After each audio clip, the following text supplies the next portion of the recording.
광주형 일자리 협상이 사실상 타결됐습니다. 내일은 광주시와 현대차가 투자 협약을 체결할 예정입니다. 기아차 노조와 민주노총은 반발하고 있습니다. 간부들이 파업을 예고하는 등 반대 투쟁을 선언했습니다. 어등산 관광단지 개발 사업이 또다시 무산 위기입니다. 광주시와 우선협상 대상자가 합의안 도출에 실패했습니다. 5.18 당시 억울하게 유죄를 선고받은 이들이 재심을 통해 최근 잇따라 누명을 벗고 있습니다. 광주형 일자리 협상이 사실상 타결됐습니다. 그동안 협상 타결의 최대 걸림돌이었던 임단협 유예 조항에 대해서 광주시와 노동계가 해법을 찾아냈습니다. 내일은 광주시와 현대차의 투자 협약식이 열릴 예정입니다. 자세한 내용 김인정 기자와 함께 알아보겠습니다. 네, 지난달엔 조인식 직전에 협상이 무산됐었는데 이번엔 확실히 타결되는 겁니까?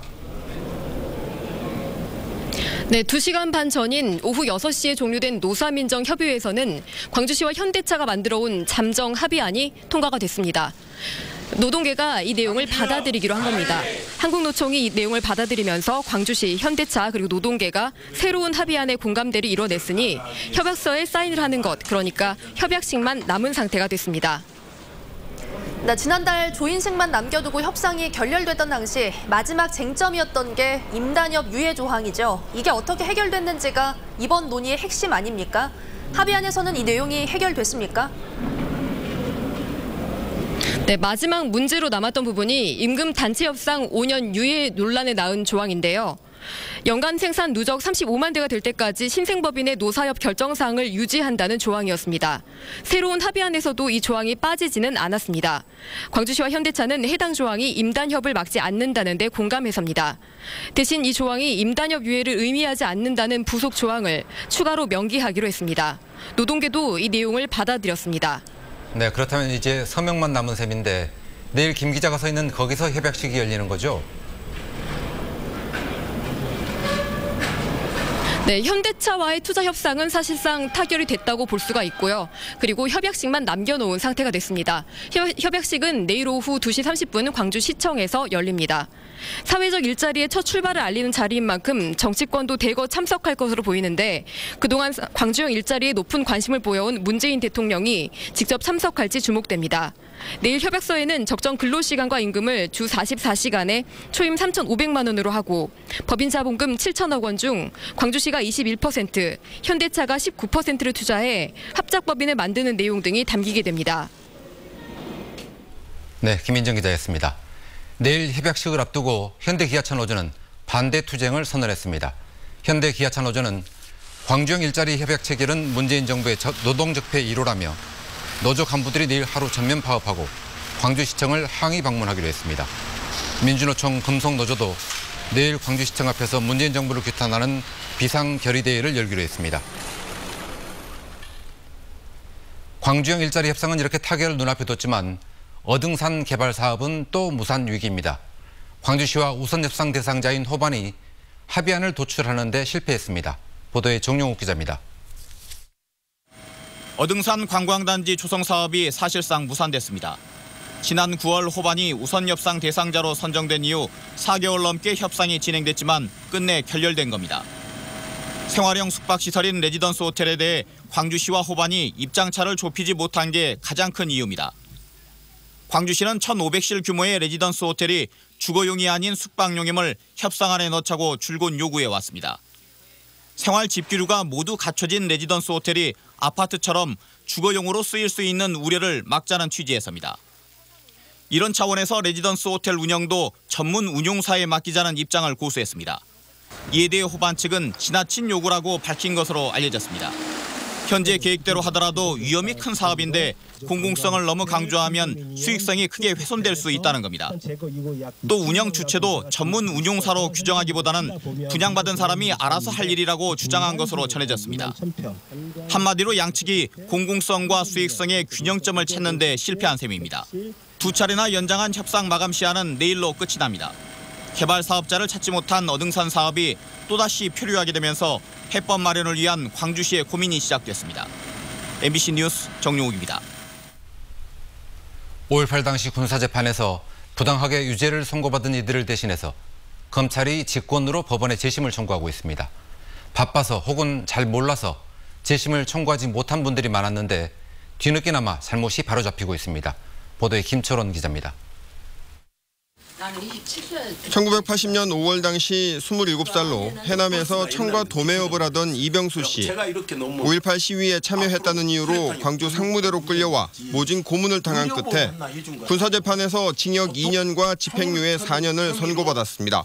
총 개머리판과 그 곤봉이 있어요, 곤봉. 지금도 뼈가 이렇게 튀어나왔어요. 그리고 허리도 지금 뼈가 휘어버렸어요. 그렇게 평생 전과자 낙인이 찍힐 뻔했는데 지난해 검찰이 이 씨를 대신해 법원에 재심을 청구해 구제를 받았습니다. 법원이 이 씨에게 무죄를 선고하고 불법 구금된 112일에 해당하는 형사보상금도 지급하라는 결정을 내린 것입니다. 이 씨처럼 5.18 때 끌려가 군사재판에서 부당하게 유죄를 선고받은 시민은 402명. 이 가운데 282명은 본인이 직접 재심을 청구해 무죄를 선고받았지만 아직도 상당수는 재심을 받지 않았습니다.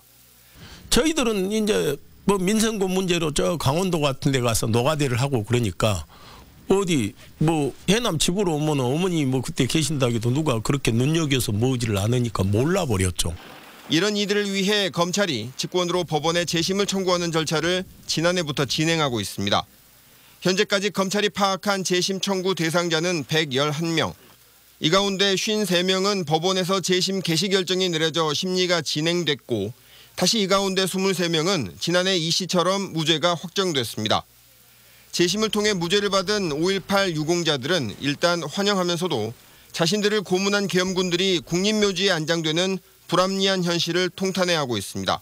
우리나라의 군인들은 우리 자국민 가슴에다 총불을 겨누고 총을 쏴야 됐다 이 말입니다. 국립묘지에 지금 안장돼 있고 또 죽으면 그리 가려고 하고 있다 이 말입니다. 직권 재심 청구 대상자 가운데 36명은 이미 숨진 상태입니다. 5.18 40주년이 되는 내년 이전까지 잘못된 판결을 바로잡고 유공자들의 명예를 되찾아줄 수 있을지 주목됩니다. MBC 뉴스 김철원입니다. 설 명절이 다가오면서 은행 창구는 신권을 찾는 고객들로 붐비고 있습니다. 기왕이면 새 돈으로 마음을 전하려는 거지만 해마다 화폐를 새로 만드는데 수백억 원의 세금이 드는 만큼 이제는 변화도 필요해 보입니다. 보도에 김진선 기자입니다. 평소 한산한 화폐 교환 창구가 평일 오전부터 북적입니다. 훼손된 화폐를 교환해주는 곳이지만 명절을 앞두고 신권을 교환하려는 고객이 대부분입니다. 명절 일주일 전 하루에만 평소의 5배가 넘는 210여 명이 찾는 이곳은 명절 전날에는 500명이 넘는 방문객이 몰려듭니다. 애들 세뱃돈 때문에 왔어요. 아무래도 애들 세뱃돈 신권으로 주면 좋아하더라고요. 그래서 신권으로 교환하려고 왔습니다. 오랜 관습을 무시할 수 없어 신권 교환 서비스를 제공하고 있는 한국은행은 교환 한도를 정해둔 상태. 곳곳에 신권 자제 요청 문구를 써넣었지만 명절마다 신권 교환대란은 반복되고 있습니다. 지난해에만 못 쓰는 돈 6억 2천만 장 이상을 폐기하면서 새 화폐로 대체하는 데 든 세금만 639억 원. 발권 비용을 줄여야 하는 이유입니다. 이 비용은 결국 국민 모두가 부담하는 것이기에 세뱃돈과 같은 신권에 대한 과도한 수요를 억제함으로써 화폐 제조 비용을 절감하려는 것입니다. 마음을 담은 깨끗한 돈이면 충분하다는 포스터를 배포하는 등 명절을 앞두고 캠페인을 진행 중인 한국은행은 돈 깨끗이 쓰기 운동도 함께 벌이고 있습니다. MBC 뉴스 김진선입니다. 금호타이어 노사가 단체 협약 잠정 합의안을 마련했습니다. 금호타이어 노사는 생산 물량 감소에 따른 인원 재배치와 여력 인원 운영 방안을 세우기로 하고 인위적인 정리해고나 강제 퇴직은 실시하지 않기로 했습니다. 노사는 임금 체계 개선을 위해 외부 전문가가 참여하는 실무회의를 열기로 하고 광주 공장 이전 계획을 상반기 중으로 노동조합에 전달하기로 잠정 합의했습니다. 금호타이어 노조는 다음 달 13일 조합원 임시총회를 열어 잠정 합의안에 대한 찬반 투표를 진행할 예정입니다. 호남을 기반으로 하는 항공사인 에어필립이 자금난을 겪으면서 직원 급여조차 주기 어려운 것으로 나타났습니다. 에어필립은 현재 자금력이 어느 정도인지 검토를 거쳐 1월 임금 가운데 일부만 지급할 수 있을 것으로 전망했습니다. 에어필립에는 현재 280여 명의 직원들이 근무하고 있고 최근 회사 사정이 어려워지면서 직원 서너 명이 사직한 것으로 알려졌습니다. 에어필립은 대표이사가 불법 주식 거래 혐의로 구속되고 모기업인 필립에셋이 흔들리면서 심각한 운영난에 시달리고 있습니다. 어제 오후 1시 40분쯤 화순군 동북면의 한 야산에서 불이 나면서 0.2헥타르를 태우고 4시간여 만에 꺼졌습니다. 진화 작업에는 산림청 헬기 등 6대와 소방차 9대, 공무원 등 65명이 동원됐습니다. 산림당국은 노인이 밭을 태우다가 산으로 번져 불이 났다는 목격자 진술을 토대로 정확한 원인을 조사하고 있습니다. 광주 지역 시민사회 단체들이 3.1혁명 100주년 기념사업회를 출범하고 활동에 들어갔습니다. 광복회와 광주시민단체 협의회를 비롯한 시민사회 단체들은 오늘 광주 YMCA에서 광주 3.1혁명 100주년 기념사업 추진위원회 출범식을 갖고 이번 3.1절을 남북 평화체제 구축과 민주주의의 확산을 위한 계기로 삼아 활동할 것을 다짐했습니다. 이들은 우선 민관정이 함께하는 100주년 기념식을 치르고 이후 항일 독립정신에 기반한 지속적인 정신운동을 펼쳐나간다는 계획입니다. 바른미래당이 손학규 대표를 상임공동위원장으로 하는 광주 세계수영선수권대회 지원특별위원회를 설치하고 범정부 차원의 지원을 촉구했습니다. 손 대표는 세계수영대회의 경우 200여 개 나라에서 15,000여 명의 선수단이 참가하는 대규모 대회로 전 세계 10억 명 이상이 실시간 중계를 통해 경기를 관람한다며 올해 국내에서 개최되는 유일한 국제대회인 만큼 당 차원의 지원을 아끼지 않겠다고 말했습니다. 자유한국당 당대표에 출마한 안상수 국회의원이 광주시의회에서 기자회견을 열고 한국당의 경우 46명가량을 비례대표 예비후보로 지명할 수 있는데 적어도 당선권에 호남에서 서너 명이 들어가야 한다고 강조했습니다.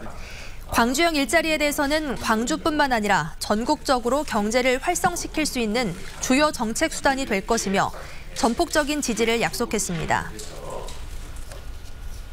민주당 광주시당이 지방의원들의 외유성 해외 연수를 근절하겠다고 결의했습니다.